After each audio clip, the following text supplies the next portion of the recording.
Toyota Avensis T22 2000. Today I will show you where to add fluids and what fluids are used in the engine bay. Let's start. On the left side, we have the windshield washer fluid reservoir. These are usually around 4-5 liters capacity.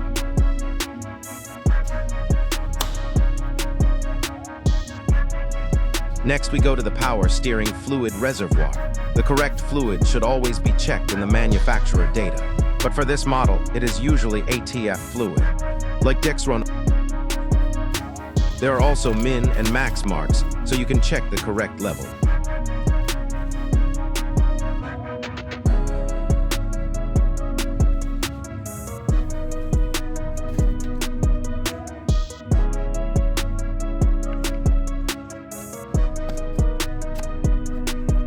Next, we have the engine oil filler cap.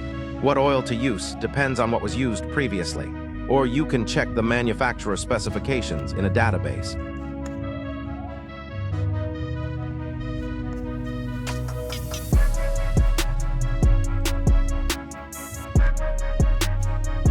Here we have the engine coolant reservoir.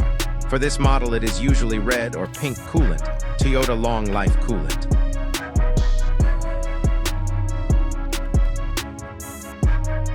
Below this coolant reservoir, we have the engine oil dipstick. Right here to check the oil level. There are no min and max marks, but there is a full indication to show when the system is filled.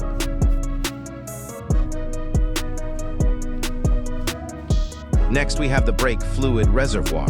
There are min and max marks, and it usually uses .4 brake fluid, but always check what is written on the reservoir cap.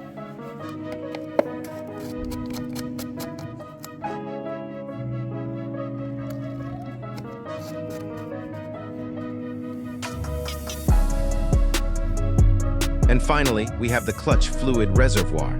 It usually uses the same fluid as the brake system. .4, but in this model, it has a separate reservoir. Again, it's best to check the marking on the cap. And that's it. Hope this video helped you. Thanks for watching and see you in the next one.